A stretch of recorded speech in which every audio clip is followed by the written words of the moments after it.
Well, I promise I'm going to tell you a story first, and then I'm going to show you several strategies where you can apply this to your work as a digital marketer and make a lot more money for your company or for your clients. So let's just jump right in. My opening question for you is, why do we need a brain? And we need to go to the very beginning in order to understand that. So let me start back 13.8 billion years ago with the Big Bang. Not sure why it happened, how it happened. Wasn't around back then, although I am older. But after the Big Bang, all of this matter started flying apart from the center, and nuclear furnaces formed out of the cosmic stardust. Suns, our sun, and around some of those, we had clumps of dirt all of a sudden appear and coalesce. In fact, if you think about the word earth itself, or tierra in Latin or Spanish, it means dirt. So here we are on this clump of dirt. We're doing okay, but primarily because we have liquid seas on this planet, on this clump of dirt. And we're lucky because our liquid seas happen to be water, H2O, instead of methane or some other nasty stuff that would probably preclude the formation of life. Speaking of which, about 3.5 billion years ago, the very first of these little guys appeared. And I made this slide well before the pandemic, but as we all know, viruses are still with us today. And what's amazing about a virus, and a bit terrifying at times as well, is its ability to replicate and copy itself. So it was the first form of life. And this is got a little bit more advanced if we think about the same self-copying idea, but in containers, we get to the cell. And cells are amazing. They're a wonder of engineering. Think about it this way. Cells have garbage collection, they have a police force, they have a hospital, they have a power plant, they have manufacturing facilities, and all of this stuff works seamlessly together in order to create kind of an organized environment inside of the cell. And cells have been around also for a very, very long time. But to go back to my original question, why do we actually need a brain? It's not real obvious if you think, well, there's cellular life. Does it need a brain?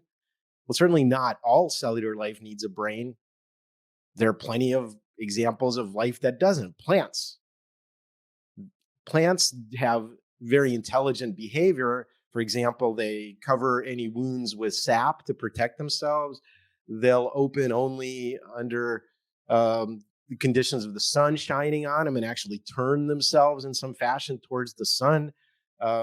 Another example of intelligent, I guess you'd say, behavior would be that the giant redwoods of California, their pine cones actually germinate only after the heat of a forest fire, because they're kind of thinking, hey, all the competition's gone. I can pop up now, and this is a good time to grow a new giant redwood. So these are all adaptive behaviors, and we could even say they're intelligent, but still none of them require a brain.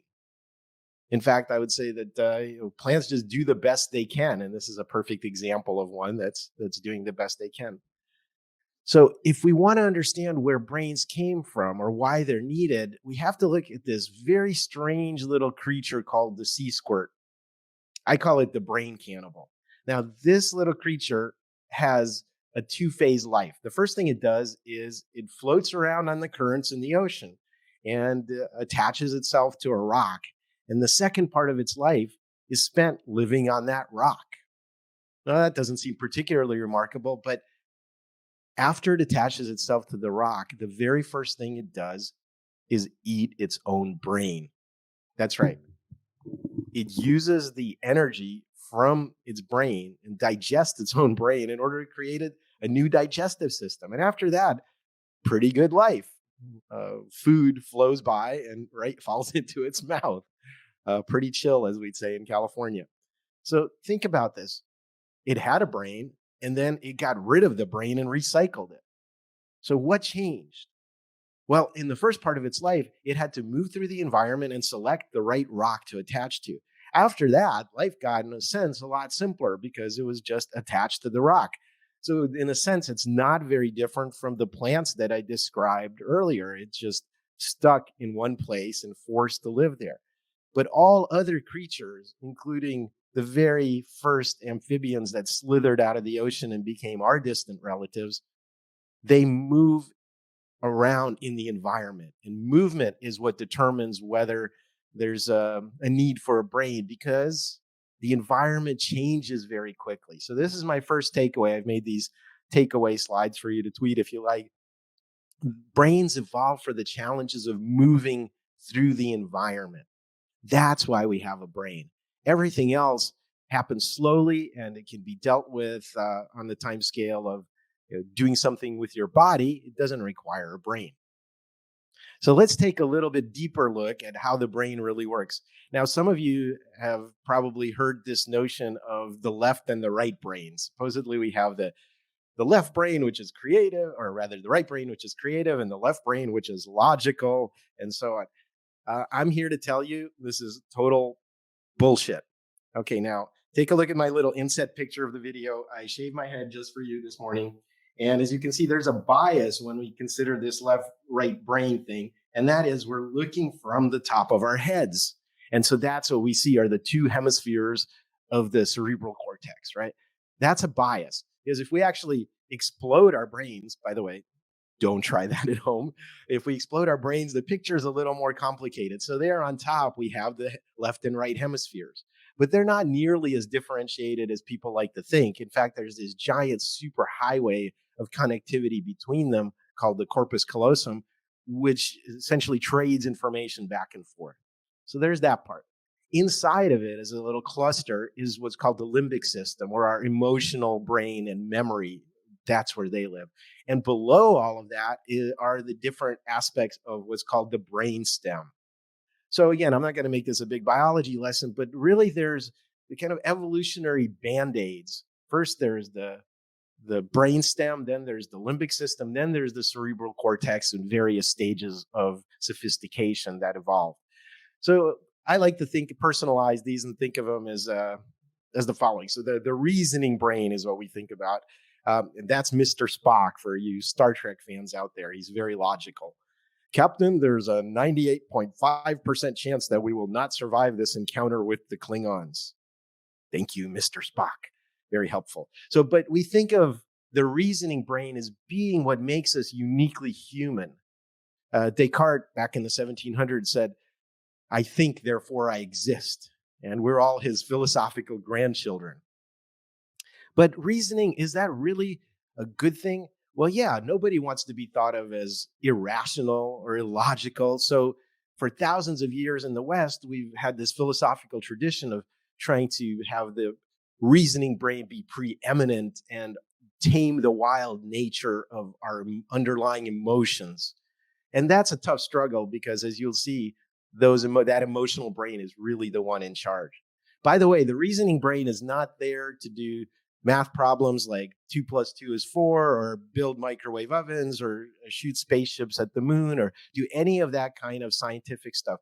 The reasoning brain is actually there to reason about our social relationships. We're very social creatures. Our close group size is about 100 to 200 people that we can intimately recognize.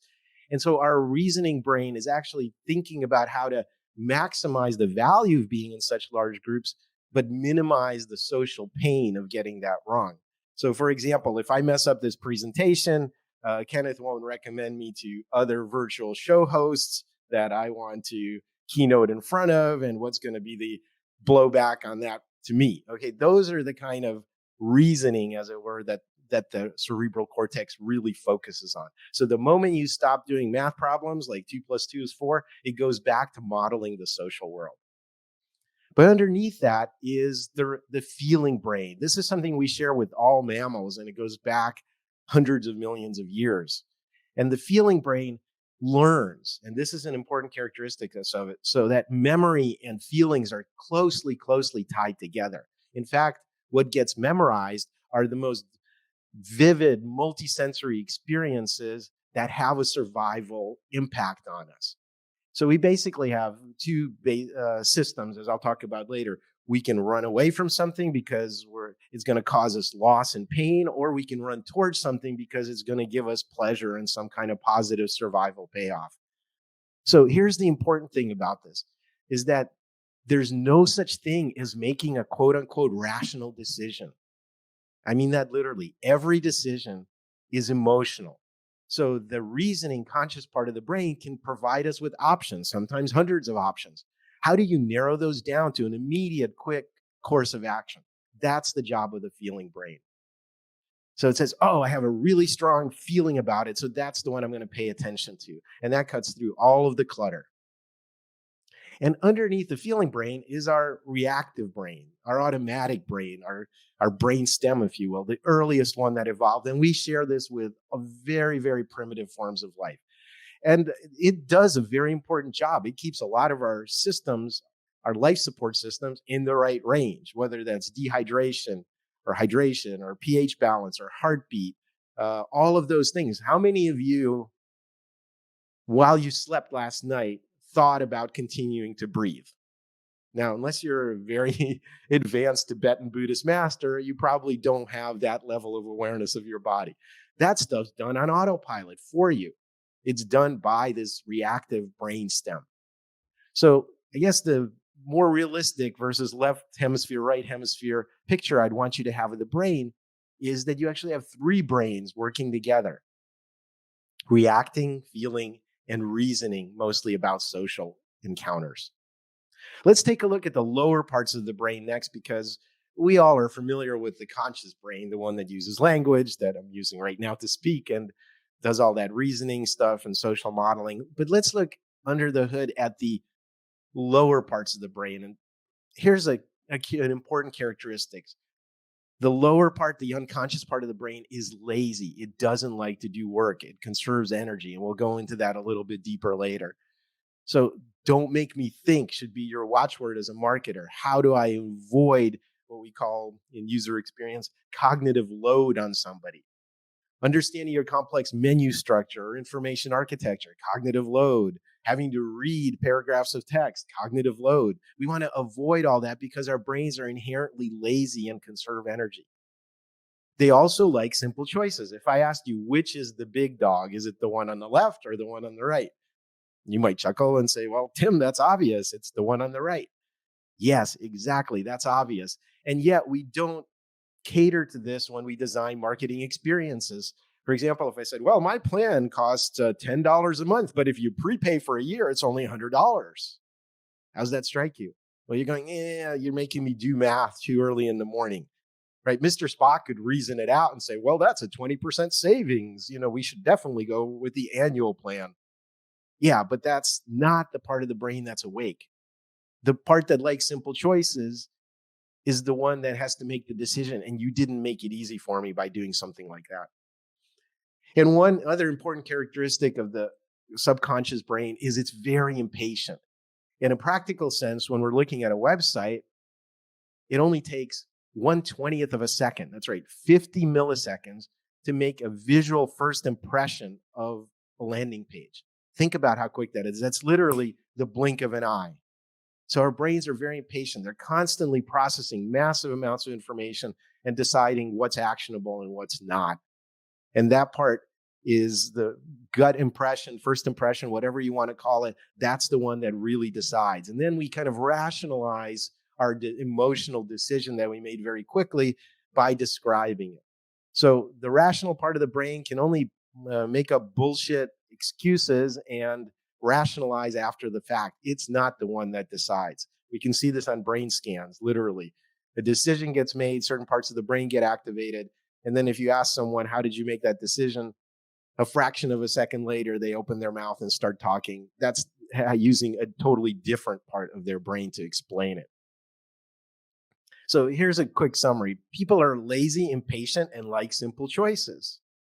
And you probably say, well, that's great, Tim, but let me help you understand this a little better. Take the word people out and put every visitor to your website. Now, how do you like them apples? Every visitor to your website is lazy, impatient, and likes simple choices. So my challenge and question for you is, did you design your web experience for that mindset? Because that's the one that's actually deciding. Let's dig down a little deeper and talk about the brainstem and the reptilian part of the brain. This one is mainly concerned with what I call the 4 F's. Survival basics. The very first one is fight. You have to fight in order to survive. So there's competition for all kinds of resources. And anyone that has a brother and sister can tell you as soon as the younger one popped out, it became a competition. Sometimes intense, sometimes not. But in the animal kingdom, we all have to fight to survive. Now, that's not always an option because there might be somebody who's stronger and more powerful than us, a bear or a crocodile. Well, then the other alternative is to run away or flight. So we can live to see another day. We can conserve our energy. We can avoid the pain of getting injured or possibly even dying in the encounter. That's important. The third F has to do with energy. Where do we get this energy to fight or to run away? Well, we have to feed.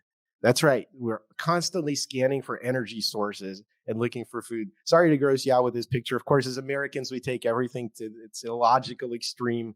I believe this guy won a chili dog eating contest, 60 chili dogs in 75 seconds or something like that, which I personally find amazing and disgusting at the same time. So what's the fourth F? What's the fourth survival level F that we care about? That's right, it's fornication. We have to find mates. You may think of yourself as a person with a brain, as a particular organism, but really, genetically speaking, you're almost identical to every other human being on the planet. You're 97% identical to chimpanzees in terms of your DNA and your genes. So there's really nothing that different about you. The genes stay constant. The organisms which they use to propagate themselves are the things that change. So the biggest life event you have is the opportunity to mate. Otherwise, life doesn't continue. So scanning for mates and looking for mating opportunities and fighting or doing some kind of preliminary qualification event in order to show your fitness for mating, those are kind of built into all life and are very, very important. Now, the thing that all of these have in common is that they work automatically. The brainstem part never learns. It just does the same things over and over and over because they worked well enough on an evolutionary timescale to have gotten you here today. So here's a quick summary. Our primitive brain cares about fight, flight, feeding, and fornication. Now, you're probably asking, Tim, that's great. Thanks for the, I guess, history lesson and the biology lesson, but why should I care? Well, now I'm going to shift gears and talk to you about several strategies that you can use in order to apply this to your work and make a lot more money. But they're all rooted in this evolutionary psychology perspective that I've been sharing with you. The first one is pain avoidance as motivation. Let me give you a quick scenario. Think of your favorite ice cream. I assume you have a flavor that you like. Mine's pistachio, by the way. I know it's a little weird and it looks green, but it's yummy. Okay, so think there's a bowl of that, of your favorite ice cream, whatever it is out there. And here's your choice. Go ahead and reach for the ice cream. But first, as you reach for it, I'm going to take a hammer and I'm going to whack you on the back of the hand as you reach for it. Still want the ice cream? Probably not. I mean, there may be a few ice cream super fans out there, but most of us wouldn't subject ourselves to the pain of getting hit on the hand with a hammer in order to get the ice cream. In other words, I know what's going to motivate you more.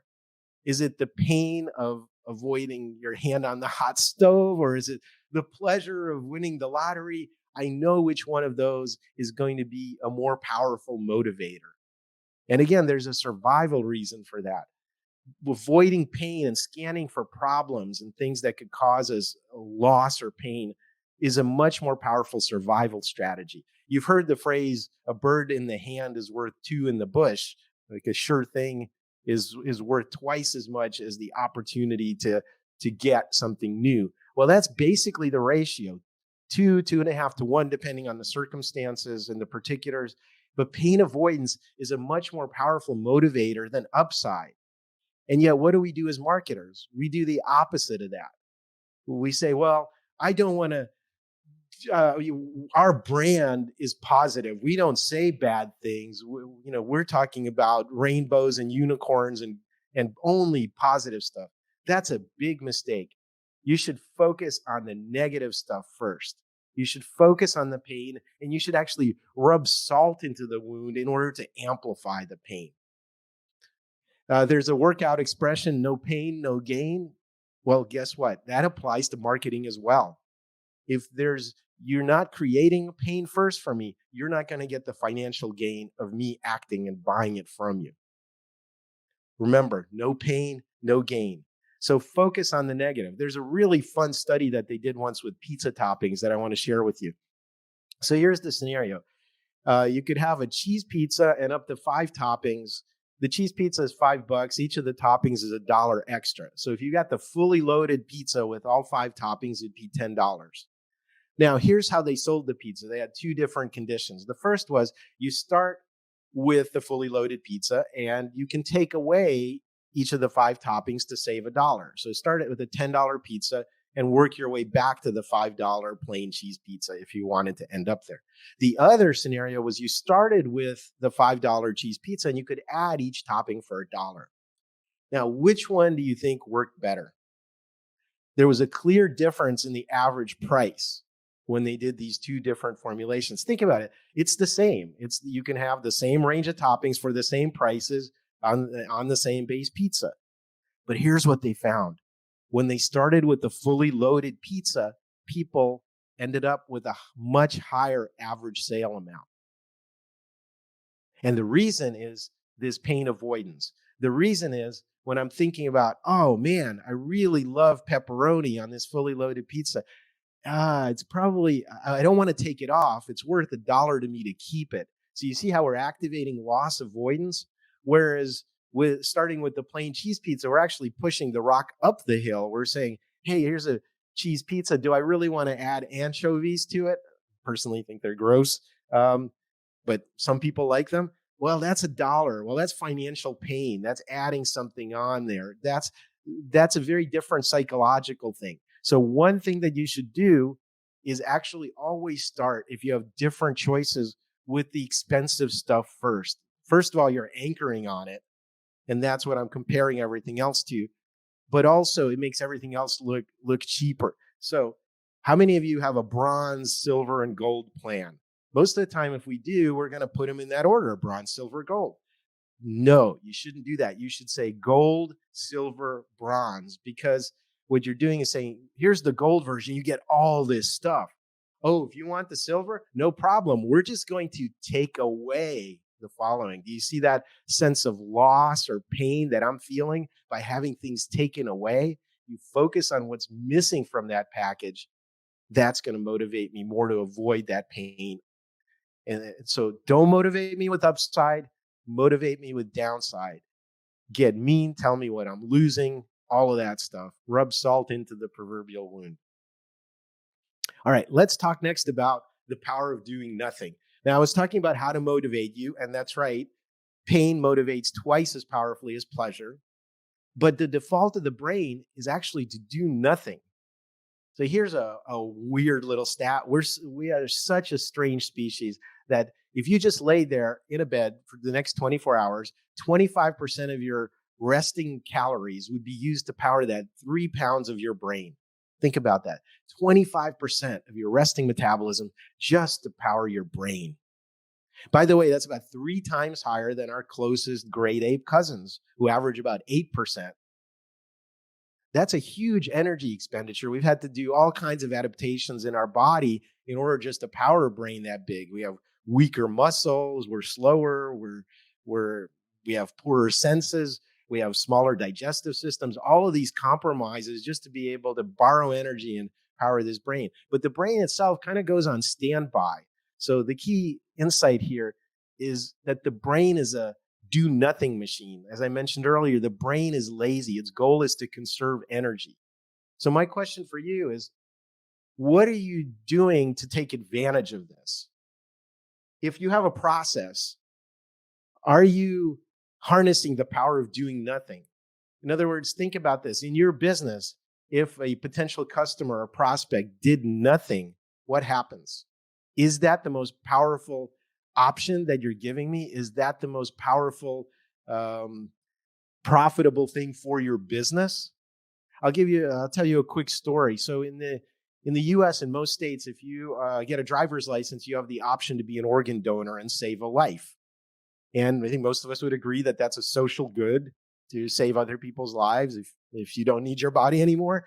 So we want to presumably encourage that as a policy to have as many people agree to be organ donors.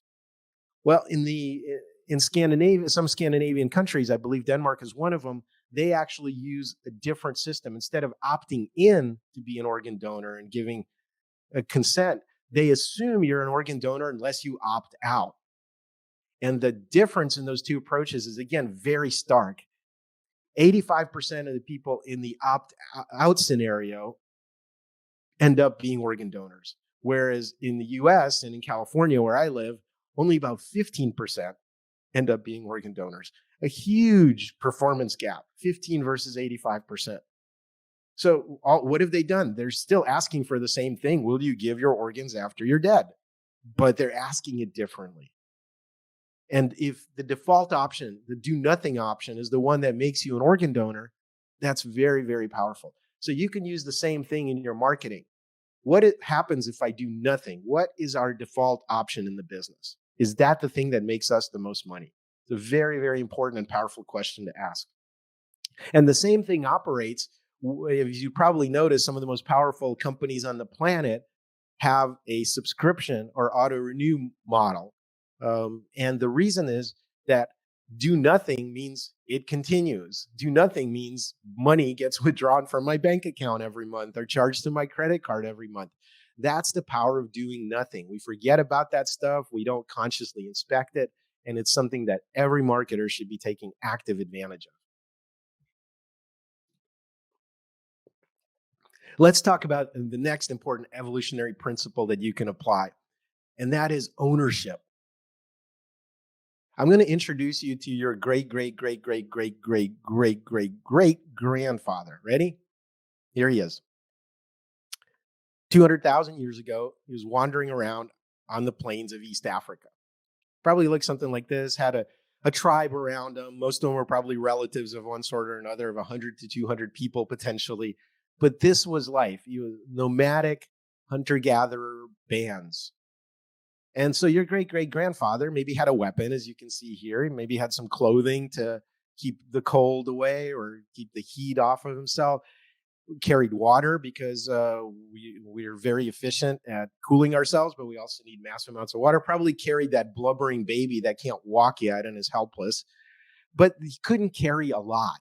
And if there was something that the tribe needed, certain heavy objects, they were probably shared around. So there was one copy of them for the whole tribe. Not everybody carried their own personal whatever it was. So think about this environment. Anything I chose to carry had to have survival value for me. Had to have survival value. Had to be absolutely essential. So let's say I came across a sharp piece of flint with a razor sharp edge. I go, oh, that's great. I can use that to club people that attacked me. I can use that to strip the fur off of animals that I captured. A very useful tool. But it's not that simple. I had to decide to carry it. I had to carry it for the rest of my life potentially. And here's the thing, the price I'm going to pay of carrying it, as opposed to other things I could carry, importantly too, is the weight of it, the energy required, keeping track of it, all of that stuff. Now, it's possible that I can walk into another, over the next rise, I could find a whole field of sharp flint rocks. It's also equally possible that I would end up in the sand in the desert and there wouldn't be any sharp-edged rocks around, and then I'd really be screwed. So these are not simple decisions. These are decisions that really went to the core of survival.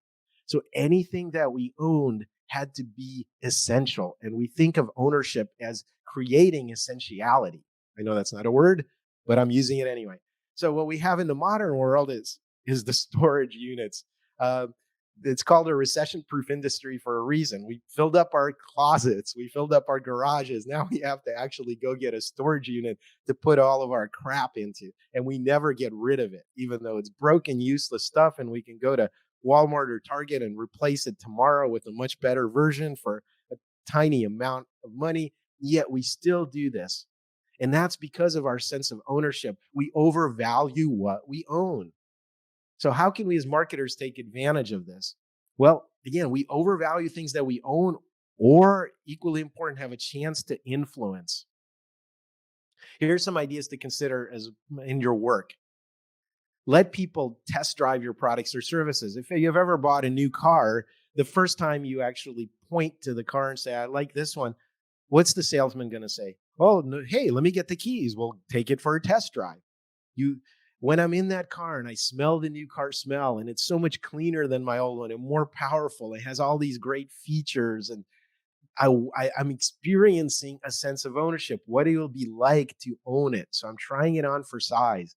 So anytime you let me try it on, to customize, to configure something, to think, what would it be like for me to actually use it? That's very powerful. But even the illusion of control can be powerful. There's a famous sociological study about raffle tickets. So imagine you could buy a raffle ticket for $1, and there are 500 of them available, and you can win great prizes, cars, and so on. Um, and so what they did is they actually went after these tickets were sold, and they went back to people and they asked them to sell their ticket back. Somebody else wanted to join the raffle. Would you be willing to sell your ticket back, and for how much? But they had two different ways that people originally got the tickets. In the first case, they gave them their ticket. So here's your ticket. There it is. In the second case, they let them pick them out of a fan of tickets. So which one of these do you want? That was the only difference. By the way, it doesn't change your chances of winning. It doesn't in any way, obviously, change the number of tickets in the raffle or your chances of winning. But here's the weird thing. The people that got their ticket handed to them were willing to sell it back for an average of $1.67. So that 67-cent premium is the fun of playing, the chances of actually winning, all of that put together beyond the actual cost, recouping the dollar cost of the ticket. The weird thing is the people that picked their own ticket out of a fan wanted over $5 for theirs. They wanted a premium of several dollars. And they just had this illusion of control just because they had to pick out their ticket. Somehow they valued it more. They felt a sense of ownership over it. And you see this, by the way, in modern lotteries. There's a type of lottery in almost every state. In California, we call it Pick Six, where you get to pick your actual numbers. Well, again, giving you that illusion of control lets you think that it's more likely to win. So you're more likely to play. Let's talk about visual biasing. As you know, we have two different types of systems in our brain. We have rods and cones. Excuse me, coughing a little bit.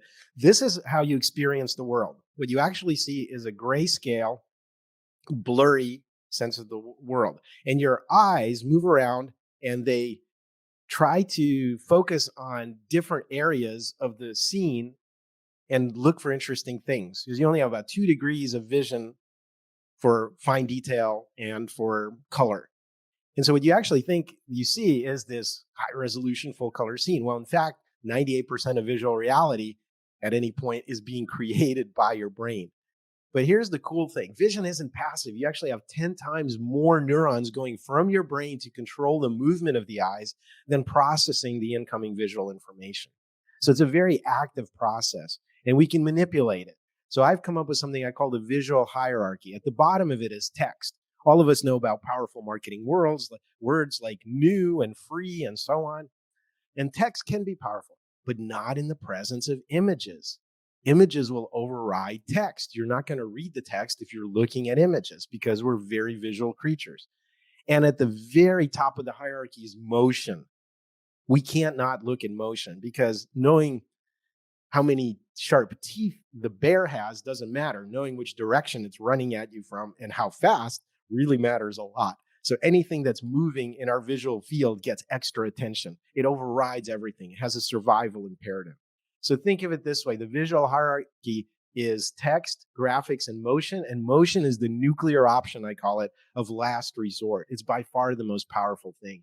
So look at your online experiences. Remove distracting motion. I bet you many of you have banners or autoplay videos or other visual distractions. Minimize the use of powerful graphics and emphasize the calls to action. Make those extra obvious. Make them beacons on the page. So The basic idea I want you to think of is consciously controlling the visual attention on the page and getting rid of all of those distracting boogers in the form of graphics and motion. Strip it down, make it boring. You're going to make a lot more money, I promise you. I want to talk about one final strategy, and that's also deeply rooted in our evolutionary psychology.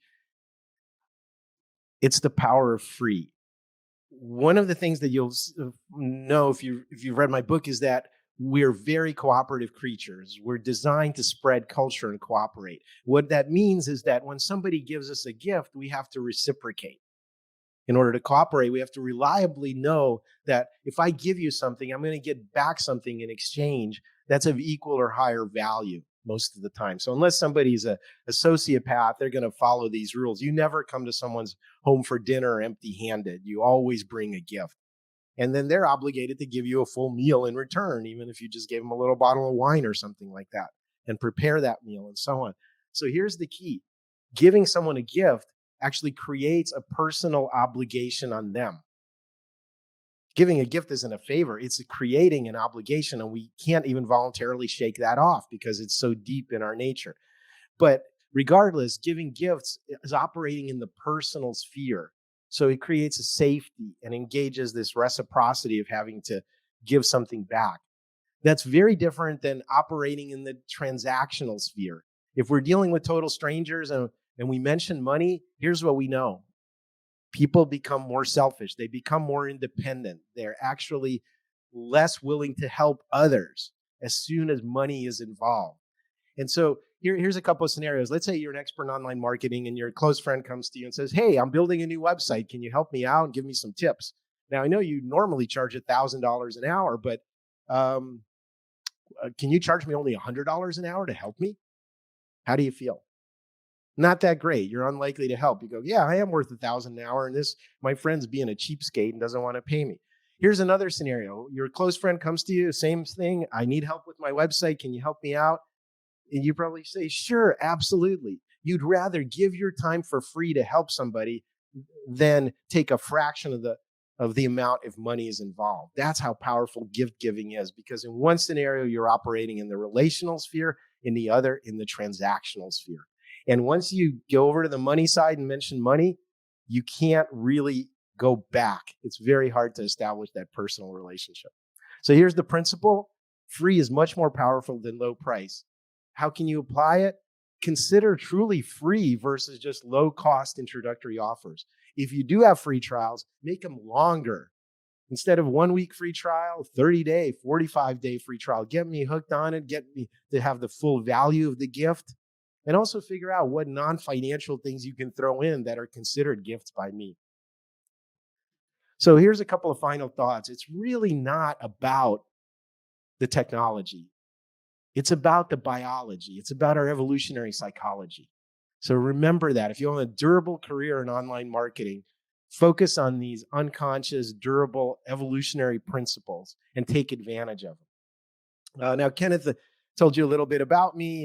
Here's some more background. If you're interested in me keynoting or helping your company or doing ruthless website reviews to improve your web experience, happy to do that. Just go to timash.com. He also mentioned my book. I want to make a special offer for all the Digimarcom people.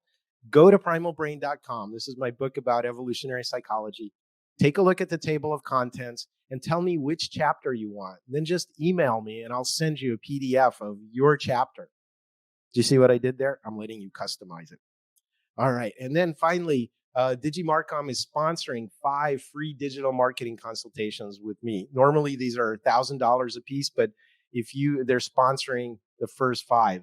If your website does $1 million in online value, sales, or leads for the first 5 qualified companies, I suggest you act on this right away. Just email me, tim@timash.com, and the subject line is Digimarcom, help me. Okay. I don't think we have much time for a Q&A, but I'm going to throw it back to Kenneth. And thanks for listening in to my opening keynote. A couple of questions. First of all, what you said you shaved your head, was this the hair you had before? I'm telling you, it's a lot of maintenance, conditioning that caveman hair. Too much work. Well, one question I do have, since we're limited on time, and again, thanks you for putting up your contact info. But I'm curious, as somebody who wrote a previous book about conversion rate optimization and landing page optimization, and he's going to grab a copy of it handy right Yeah, there. that's this Is one, there? but it's on the side. You can see it on the screen as well. Yeah, It's the yeah. second edition. Yeah. So, in writing this book and diving a little bit deeper into the psychology behind the tactics, I'm curious if you found anything that wasn't that maybe was different than you expected. Oh, Uh, so many things. The one thing is that we're really bred for culture spread, and you can see this in our politics and the tribalism. But one of the key things we do is we actually don't pay attention to our own direct experience. There's such a huge evolutionary advantage in learning from our surrounding tribe that we substitute learned cultural knowledge for our own direct experience, especially in times of fear and uncertainty. So if you can activate that politically for ends, but there it is. yeah. All right. Well, fantastic, Tim. Thank you again.